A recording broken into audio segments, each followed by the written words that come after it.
If you will take out your Bibles and turn to 1 Samuel chapter 23, in this video we're going to actually cover 4 chapters out of David's life that cover an extensive period of time, but we want to cover all 4 of these chapters at one time because they have a theme that runs through all 4 of them. And the theme is, how does David handle people who betray him? And so we're going to look at 4 stories today. We're not going to go into much detail. We're going to kind of hit the story from the 10,000 foot level, but we're going to look at these 4 stories and ask the question, how did David handle people who betrayed him?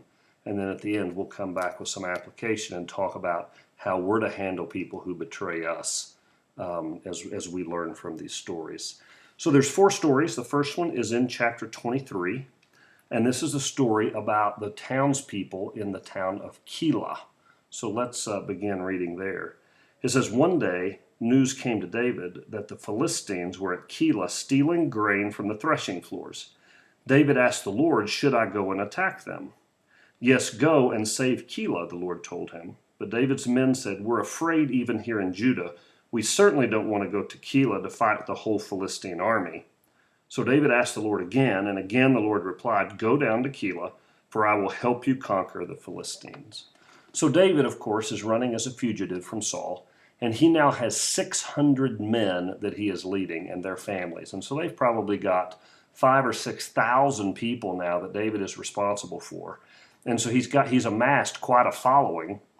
And he has the heart of God. He really feels for people who are being mistreated. And he notices this town of Keilah, which is kind of a border town between Israel and the Philistines. And the Philistines were the powerful 800-pound gorilla in the territory. They're the ones that really took advantage of other people. And they've come into Keilah, and they are stealing grain from these people and basically taking their food supply. And David feels sorry for the people of Keilah and approaches God and says, should I go save Keilah?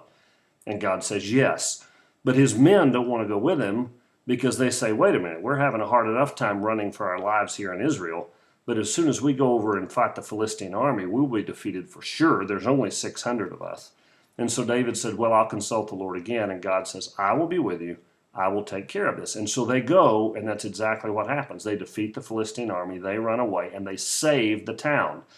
And that's one of the things I want you to notice about David as we study him over the next many, many weeks, is that he really does have a heart after God. And part of the heart after God is he feels for people who are oppressed. And so he fights, he sets these people free, and they are free. Well, as soon as Saul finds out, Saul then decides to go to Keilah to find David. And here's what David knows from what we've already looked at in the past few chapters, and that is this. Saul will go to any lengths, including murdering people, to get to David. So David knows Saul's going to come look for him. David knows that the people of Keilah know that Saul will kill them if they don't help. And so David goes back to God and inquires to God again about the people of Keilah. And he says this in verse 11. He says, will the leaders of Keilah betray me to him? And will Saul actually come as I have heard? O Lord God of Israel, please tell me. And the Lord said, Saul will come.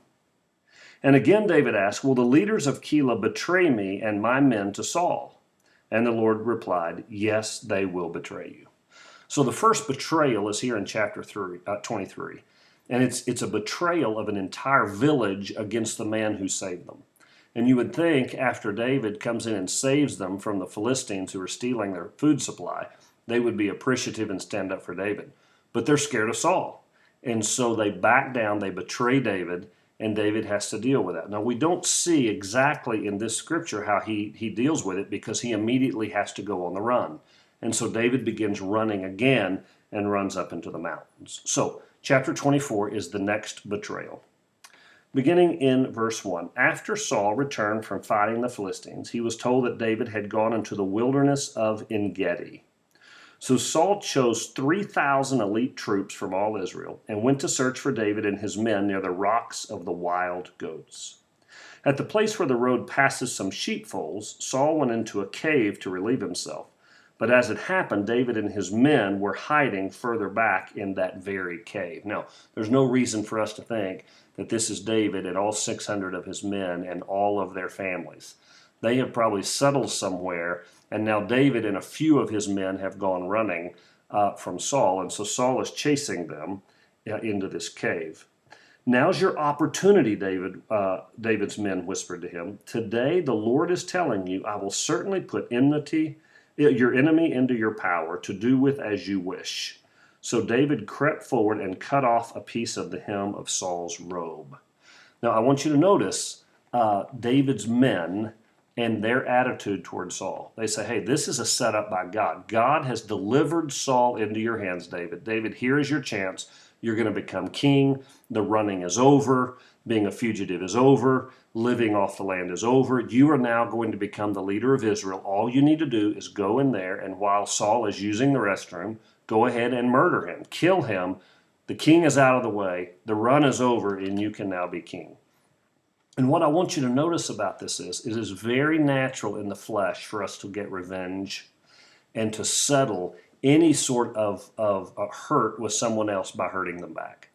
And Saul, of course, has been chasing David, trying to kill him, and has made David's life miserable. And now his men in the flesh say, hey, it is an eye for an eye and a tooth for a tooth. He's been trying to kill you, now you kill him. It's God's will.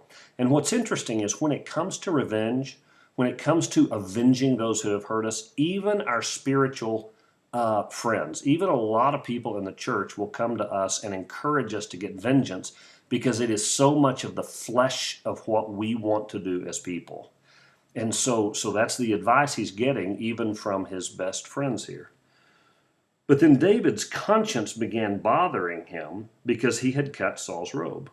The Lord knows I shouldn't have done that to my lord the king, he said to his men. The Lord forbid that I should do this to my lord the king and attack the Lord's anointed one. For the Lord himself has chosen him. So David restrained his men and did not let them kill Saul.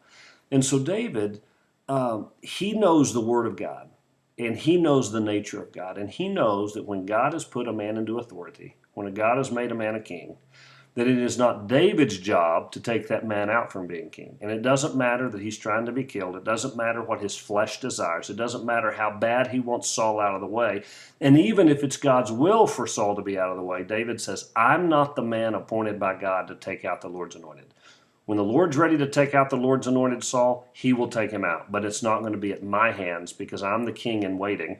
And of course, David knows what kind of trouble that could cause in the nation of Israel if David kills Saul and then blood is on his hands when he walks into the kingship. And so David knows that is not the heart of God. I'm not going to do that. I'm not going to seek revenge. But he does cut the corner of his robe. So Saul leaves the cave and is walking away. And David goes out and confronts Saul. And he says, Saul, I want to show you that I had a chance to kill you back here in this cave. I want you to know that. And I didn't do it because I'm being faithful to God, and God doesn't want me killing you. But I want you to know, I want you to understand, I'm not trying to kill you.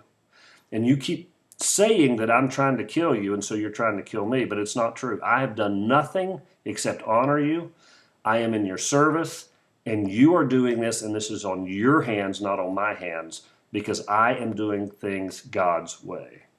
And so I want to take it up right here in verse 12 now. He says, may the Lord judge between us. David is talking here. Perhaps the Lord will punish you for what you are trying to do to me, but I will never harm you. As the old proverb says, from evil people come evil deeds. So you can be sure I will never harm you. Now notice what David is saying here is basically, I'm not evil and you are, because you're doing something evil and I'm not. Who is the king of Israel trying to catch anyway? Should he spend his time chasing one who is as worthless as a dead dog or a single flea? May the Lord therefore judge which of us is right and punish the guilty one. God is my advocate, and he will rescue me from his power.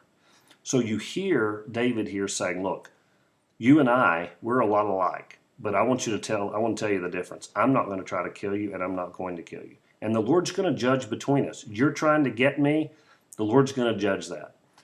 But I am not going to go on the offensive. I will never hurt you or try to kill you. And what's interesting is during this time period, while he is in the wilderness, is when a lot of the Psalms that are written about Lord, save me from my enemies are written during this time. And you see the heart of David is the heart of God. David says, look, I'm going to lean on the Lord. I'm not going to focus on you. I'm not going to take vengeance into my own hand. I'm going to wait on the plan of God. He will take care of you in his time. He will judge between you and me. When David had finished speaking, Saul called back, "Is that really you, my son David?" And he began to cry. And he said to David, "You are a better man than I am, for you have repaid me good for evil." And out of these 4 chapters, that's really the theme. That is really the theme. Saul returns evil for evil and good for good. David is not like Saul. Saul says, "You are a better man than I am because you return good for evil." You return good for evil. You don't respond in kind. Every time we are hurt, our flesh wants to respond in kind. But one of the things we learn as we grow up in Jesus Christ is he never asks us to respond in kind. He always asks us to return evil with good. And so that's what Saul recognizes here in David. "Yes, you have been amazingly kind to me today. For when the Lord put me in a place where you could have killed me, you didn't do it. Who else would let his enemy get away when he has him in his power? May the Lord reward you well for the kindness you have shown me today. And now I realize that you are surely going to be king and that the kingdom of Israel will flourish under your rule. Now swear to me by the Lord that when this happens, you will not kill my family or destroy my line of descendants." And so Saul has a momentary time of clarity where he realizes David really is the anointed one. David is not like Saul. David doesn't have a heart like Saul. He has a heart like God. And he says, "God's going to flourish you. Please don't kill my ancestors when you become king someday." And of course, David promises, he's already promised Jonathan he wouldn't. He promises Saul he won't. And he doesn't. He never takes revenge on any of Saul's ancestors. Now, you will notice as we go through here, this is only a moment of clarity because as we've talked about in previous videos, Saul is so eaten up with jealousy for David that makes him paranoid and it makes him absolutely vicious. And so Saul will go back into this tormenting spirit state where he will seek out David and continue to try to kill him. But for this chapter, for this moment, Saul has a moment of clarity based on the fact that David repaid evil with good. And we'll look in our application time and show you how that's exactly what happens when we treat our enemies that way. So the next chapter, chapter 25, is about David and a man named Nabal. Nabal, N-A-B-A-L, it's Nabal. I'm going to call him Nabal. And this is a very interesting interaction between David and Nabal. Now, Nabal is a very wealthy man. He's also a very mean man. David had had a previous encounter with Nabal and all of his servants because he had actually done some protecting of their land and had really helped them out in previous times. And so he's coming to Nabal to ask for some food and to ask for some shelter because, after all, he's leading 600 men, and I don't think the families are with him then, but he's got a lot of people that he's taking care of, and so he's going to ask Nabal for some food. And so he goes and asks Nabal, and here's how Nabal responds. He says, "Who is this fellow David?" Nabal sneered to the young man. "Who does this son of Jesse think he is? There are lots of servants these days who run away from their masters. Should I take my bread and my water and my meat that I've slaughtered for my shearers and give it to a band of outlaws who come from who knows where?"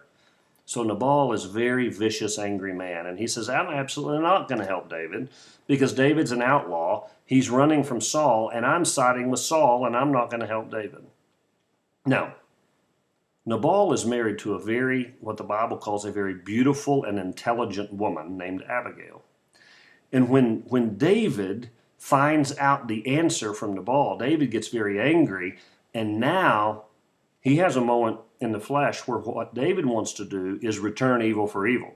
He wants to respond in kind. And so he tells his men, "I'm not going to be disrespected like this. He has hurt me, and so we're going to go take him out, and he has dishonored God because I'm the anointed one of God, and so we're going to go kill him." Well, Abigail finds out about that, and before David can actually get there, Abigail gathers up everything David has asked for, all the food and the wine that he would want, and meets him on the road. And here's what she says. When Abigail saw David in verse 23, she quickly got off her donkey and bowed low before him. She fell at his feet and said, "I accept all the blame in this matter, my lord. Please listen to what I have to say. I know Nabal is a wicked and ill-tempered man. Please don't pay attention to him. He is a fool, just as his name suggests, but I never even saw the young men you sent." And literally, Nabal's name really does mean fool. And she is not being disrespectful to her husband. In fact, in accordance with their customs, notice what she does. She takes all the blame as the woman. And then she appeals to David. She says, "Now, my Lord, as surely as the Lord lives and you yourself live, since the Lord has kept you from murdering and taking vengeance into your own hands, let all your enemies and those who try to harm you be as cursed as Nabal is. And here is a present that I, your servant, have brought to you and your young men. Please forgive me if I have offended you in any way. The Lord will surely reward you with a lasting dynasty. For you are fighting the Lord's battles, and you have not done wrong through your entire life. Even when you are chased by those who seek to kill you, your life is safe in the care of the Lord your God, secure in his treasure pouch. But the lives of your enemies will disappear like stones shot from a sling. When the Lord has done all he promised and has made you the leader of Israel, don't let this be a blemish on your record. Then your conscience won't have to bear the staggering burden of needless bloodshed and vengeance. And when the Lord has done these great things, please remember me, your servant." So listen to what she says to David. She says, "Look, you're a man of God. You don't return evil for evil. You return evil with good. You are a man of God. He's going to make you the kingdom. He always punishes your enemies. He always rescues you. Trust God in this. God's going to rescue you again. You're going to be king." Now, when you become king, do you really want your conscience to be stricken about going out and seeking vengeance and killing Nabal? That's not who you are. That's not who God has called you to be. So just leave it alone. God will deal with it. You won't have a guilty conscience. You'll still be king. But I'm just asking you, I know you're going to do that because you're a good man of God. But would you just remember me? And it's like David wakes up and realizes, you know what, there for a moment, I wanted to respond in the flesh. Abigail, you're exactly right. I won't do it. And David accepts the gifts, accepts the food, feeds his men, and goes on his way. Now, Abigail goes back and tells Nabal what she has done. Nabal gets so angry that he has a stroke and lies paralyzed for 10 days on a bed and dies. David goes back and marries Abigail because she, like I said, was a very intelligent, beautiful woman. And so he goes back and takes her as his wife. And so that's the end of the third story, where David is tempted to take vengeance, to respond in kind. But a wise woman tells him what he needs to hear about letting God take it for him, and he listens to her and does not take revenge. Now, our fourth story is in chapter 26, and it is where David spares Saul's life again. Now, remember, Saul has this momentary time of clarity, but he is now back on the warpath, looking for David, convinced that David's trying to kill him, and convinced that he's got to kill David. And so now some men from Ziph came to Saul at Gibeon to tell him, "David is hiding on the hill of Hakilah, which overlooks Jeshimon." So Saul took 3,000 of Israel's elite troops and went to hunt him down in the wilderness of Ziph. Saul camped along the road beside the hill of Helikah near Jeshimon, where David was hiding. When David learned that Saul had come after him into the wilderness, he sent out spies to verify the report of Saul's arrival. So we're back to the same old thing. David is running for his life and Saul is chasing. Now, here's what's interesting about this. Saul camps, falls asleep. They all fall asleep. David and one of his servants goes into the camp. The servant says, "Okay, this time God has for sure put Saul into your hands." David says again, "No, I'm not going to be the one to kill the Lord's anointed. I will not take revenge." But he takes his spear and he takes his water jug. He goes back up on top of the hill, calls down and wakes up Saul and all of his men and say, "Hey, look, I could have killed you. Here's your spear and your water jug, but I didn't kill you." Now, there's a little bit different conversation here between Saul and David this time. When Saul and David had their last conversation and Saul said, "You know what, you're right, you're a better man than I am. I will not kill you. You will be king of Israel." Somehow in David's heart, he took that to heart and believed that, so that now Saul is trying to kill him again. Listen to the difference in David's attitude, because it plays into what happens next in chapter 27. So let's begin here in verse 17. Saul recognized David's voice and called out, "Is that you, my son David?" "Yes," David replied. "Yes, my lord the king. Why are you chasing me? What have I done? What is my crime?" But now let my lord the king listen to his servant. If the Lord has stirred you up against me, then let him accept my offering. But if this is simply a human scheme, then may those involved be cursed by the Lord. For they have driven me from my home so I can no longer live among the Lord's people. And they have said, go worship pagan gods. Must I die on foreign soil, far from the presence of the Lord? And so then he says in verse 22, here is your spear, O king. Let one of your young men come over and get it. The Lord gives his own reward for doing good and for being loyal, and I refuse to kill you even when the Lord placed you in my power, for you are the Lord's anointed one. Now may the Lord value my life, even as I have valued yours today. May he rescue me from all my troubles. I want you to notice there's a little bit of a difference in the way that David talks here. David is a little discouraged. What we noticed in the first interaction is David is saying, hey, the Lord is my anointed. He's going to take care of me. He's going to judge between you and me. I'm doing the right thing.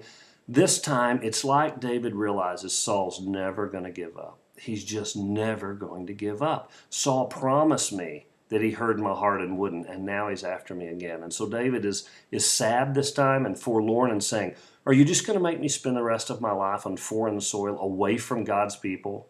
Are you going to have me out there worshiping pagan gods and dying on foreign soil? Is that what you want from me, Saul? And so you really see David in anguish. But even in anguish, even in discouragement, he refuses to respond in kind. He refuses to take matters into his own hand and continues to say, I'm going to trust the Lord to take care of you. I'm going to trust in God, and he's going to take care of me. And we'll leave the matter up to God. And so those are the four chapters, the four stories. I know it's taken a little bit of time for us to get through those 4 chapters, but I just want you to notice the theme. 4 different stories over a period of David's life in where he is betrayed. He's betrayed by a village. He's betrayed by Saul twice. He's betrayed by Nabal. And yet over and over again, we see a pattern in David's life that is a very good example of the pattern in our lives today in what we should do when we are betrayed. So I want to end this video with just a couple of minutes of talking about, so how do we respond to those who have hurt us or who have betrayed us or who have caused us a lot of pain in life? And I'm just going to tell you right now, that could be abuse. That could be a friendship that has a friend that has betrayed you, a friendship gone sour. It could be an affair by your spouse. It could be anything that causes you great hurt and pain. How do you deal with that? And I want to give you 3 things today. First, keep your eyes focused on God and his purpose. Keep your eyes focused on God and his purpose. That's what David was so good at. David didn't get focused on Saul. David stayed focused on God. And he says, you know what? Saul's trying to kill me. Saul has betrayed me. The people in Keilah have betrayed me. Nabal has betrayed me. But what do I know? I know God's in control. God's on the throne. God's going to handle this. In his time, he'll take out Saul. In his time, he'll raise me up. But I'm not going to interfere in the work of God. I'm going to leave this up to God to handle for me. It's really important when you go through tough times and when you're betrayed to not focus on your pain. Because if you focus on your pain, it becomes bigger than you can handle and you will seek revenge. David could have played poor, pitiful me. He could have focused on his pain. He could have focused on the betrayal.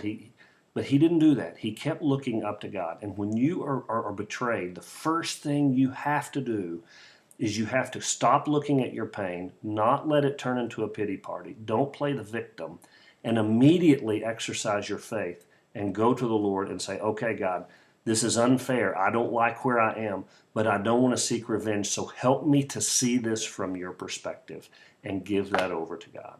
So that's the first thing. The second thing that is very important here is you need to learn to view others the way God views them. You need to learn to view others the way God views them. 6 times in chapter 24 and 26, David calls Saul the Lord's anointed. And he says, you know what? Based on how I view Saul as the Lord's anointed, I can't seek revenge. I can't seek revenge. If you're going to keep from responding in kind to people and seeking revenge, you have to learn to see them as God sees them. There's a parable in the New Testament where God talks about how he has forgiven us many, many, many, many debts against him. And so we're supposed to turn around and forgive the many, many, many debts that people have against us. I'm not to take revenge on others because God never took revenge on me. And if you ever think about taking revenge and you're struggling in your pain because someone has betrayed you, you have to stop and see it from God's point of view and see the other person as a fellow sinner who needs to be forgiven by God, who is in the same condition you are. And when you can see the totality of your own sin and how you've betrayed God, then God can give you the strength to turn around and see that other person the same way. They have betrayed God and they have betrayed you, but God can handle that. So learn to see other people through God's eyes, because they are fellow sinners that have hurt you just as you have hurt others. And just as you need forgiveness, they need forgiveness. And just as you have betrayed God, they have betrayed you. And because God didn't seek revenge on you, you don't have to seek revenge on them. And so you have to keep that perspective when people have hurt you. And then third is merely this: let go and give revenge over to the Lord. Let go and give revenge over to the Lord. There's an old Chinese proverb that says, he who seeks revenge should dig 2 graves. They should dig 2 graves, one for them and one for the other person. I want you to know that revenge is a prison. That bitterness and unforgiveness is a prison that we put ourselves in. And what happens is if I don't forgive, I get resentful. And when I get resentful and I don't deal with it, I get bitter. And have you ever met those bitter people in life that just hate everything by the end of life? Well, it's because they didn't deal with the small and sometimes big issues early on in life where people betrayed them. They kept putting it off and they got more and more resentful, and it turned into bitterness. And so what God says is, I'm going to give you a gift called forgiveness. And what forgiveness does, forgiveness is not a gift to the person I'm forgiving. Forgiveness is the gift that God's given to me to purify my heart, to let myself go from the bitterness that can form into my heart. It sets me free, because unforgiveness turns into bitterness, and it's a prison. There's an old saying back in Texas where I'm from that unwilling to forgive another person is like eating rat poison and waiting for the other person to die. See, when I am full of unforgiveness and resentment toward other people, they move on with their lives and I don't move on. So a year later, I'm still angry with them. Well, where are they? They've moved on. They haven't given it a second thought. So who am I hurting? Have I hurt them? I'm just hurting me. And God says, I want to give you a gift called forgiveness, where you let go and you forgive them. And what I will do is I will come and I will take care of the issue for you. I will take revenge for you. You don't have to do that. And so it's very important that if we're going to walk in peace with other people, and that if we're going to walk in the grace and forgiveness of Jesus Christ, that we learn not to respond in kind, not to respond to evil with evil, but respond evil with good. Let it go, give it to God, let Him handle it for us, and we walk in forgiveness so that we can be clean and cleansed. And we'll be talking in a future video about forgiveness and exactly how to do that and what that looks like. But I want to close out by just reading a passage of Scripture where God in the New Testament tells us, instead of taking revenge, what He wants us to do. He says this in Romans chapter 12. He says, never pay back evil with more evil.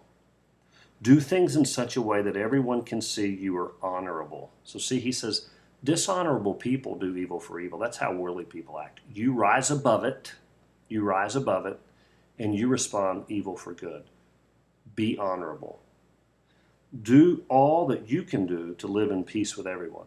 See, I can't live at peace with everyone because some people won't allow me, but as far as it depends on me, I'm going to live at peace with everyone. I'm not going to seek revenge. I'm going to let it go and let them go.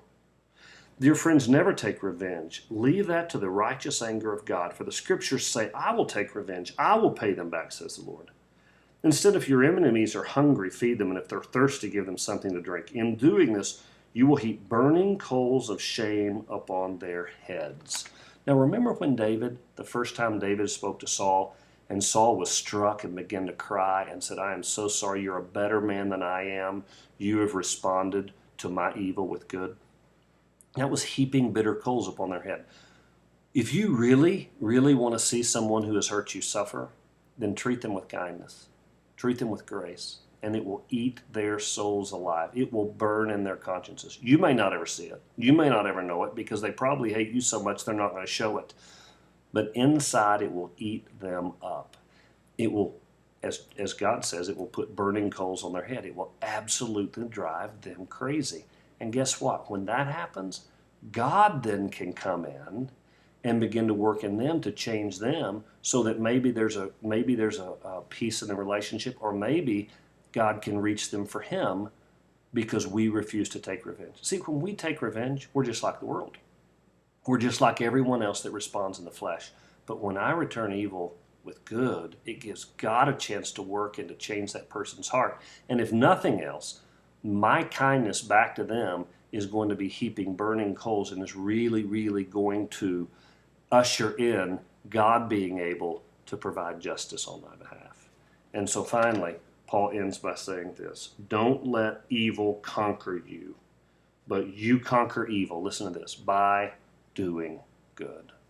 So I really want to encourage you when you're betrayed, don't take matters into your own hands. Don't respond in kind. Return evil with good. That's what David did, and he left us that example. And just as Paul says in Romans 12 here, it will be what sets God up to not only avenge you, but maybe even change your enemy for the good.